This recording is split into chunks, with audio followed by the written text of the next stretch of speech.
G'day guys, today we're going to be taking another look at a feature of the Vivo X100 Pro because I have been using it a lot as my daily driver over the last couple of months since purchasing it in January. And there is one hidden feature about this phone that I don't think many people know. What it does is it unlocks cinematic quality video. How? Well, and now we are shooting in full 10-bit RAW on the Vivo X100 Pro with an app called MotionCam. So this app has been around for a while, but very recently the developer has updated it to be compatible with the Vivo X100 Pro and the MediaTek chipset within it. I've been playing around with it with the Vivo X100 Pro for the last couple of weeks and wanted to share with you today my tips and tricks to shoot cinematic video on the Vivo X100 Pro. So let's get into it. Okay guys, so here we are in MotionCam Pro. Now it's going to kick you off into photo mode. You're going to want to change that to raw video mode. And then in raw video mode, you can see that you have a choice of which lens you want to use for your camera. With the Vivo X100 Pro, of course, you've got the 16, the 24 and the 104 millimeters. And then you've got a few other options for the kind of video in here as well. Most of this I've left on default, but then the resolution, this is important. You can change the resolution here. Pixel binning basically halves your resolution but gives you a little bit better noise performance by binning every I think it's fourth pixel. So I've tested that out. It doesn't really seem to do that much either, but if you're shooting at really high ISOs or want to avoid shooting at really high ISOs, maybe that is a good option. FPS, of course, so you can change your FPS. Now the Vivo X100 Pro in MotionCam Pro does not have 60 FPS supported, so you're going to have to shoot at 30 or 24 FPS for that cinematic video. A few other options here. I generally haven't changed many of these. You can turn on focus peaking if you want to try and do some kind of manual focus stuff, but honestly most of the time I just tap once, it will focus it, double tap and you will lock focus. Hit the big red button for record. Everything's pretty simple here. But then once you've shot your raw video, you will see the processing menu here. So in the processing menu, first thing to note, always make sure that you engage noise reduction. The RAWs that come out of your camera by default, they don't have any noise reduction applied and you need to apply some. Now, I've actually processed all my RAWs using the MotionCam app on PC, but if you've only got your phone, you can definitely do it in here. I like to render them into ProRes 422 because 422 gives the most color information over 420, but HEVC 10-bit 420 is also a really good option as well. And here's another important area, the exposure and ISO. So whenever you set either the exposure or ISO, and exposure here actually means shutter speed, the app will think that you're setting both of them manually. So there's no way that I can figure out at least to do auto ISO but set the exposure. So you've got to set both of them manually, which is a little bit annoying, but you can still kind of deal with it. Then you also have the direct to log recording here, which bypasses the need to render out the very big raw videos. Make sure again you turn on chroma noise reduction here. That's my big tip. Aside from that, I found the ProRes doesn't work that well. The HEVC 10-bit format is a really good format here. But look, now that you've learnt the basics of the MotionCam Pro app, let's dive in to some videos. Alrighty, to start off, we've got a comparison. This is a scene shot on the standard camera app of the Vivo X100 Pro. So not RAW, not 10-bit. And as you can see, honestly, the colors aren't that pleasing. This is on the 100mm lens as well. But if we go ahead and swap it now to the 10-bit output of MotionCam Pro, the exact same scene, just graded a little bit, you can see the tonality is so much nicer. It's even a little bit sharper.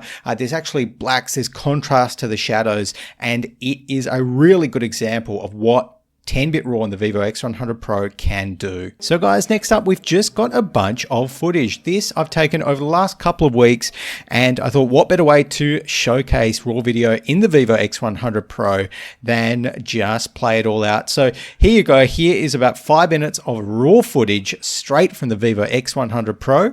Enjoy.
So there you go, guys. That is how to shoot RAW video with the Vivo X100 Pro and unlock the cinematic quality that this little smartphone has within it. A few little notes: the ultra-wide 16mm lens does not have the best sensor behind it. So honestly, I found the difference between shooting RAW in that mode on that lens not that different to shooting standard. I don't usually use the ultra wide anyway, but for the 23mm and the fantastic 100mm that the Vivo X100 Pro has, definitely go for it. You're going to get some beautiful quality RAW video out of this smartphone.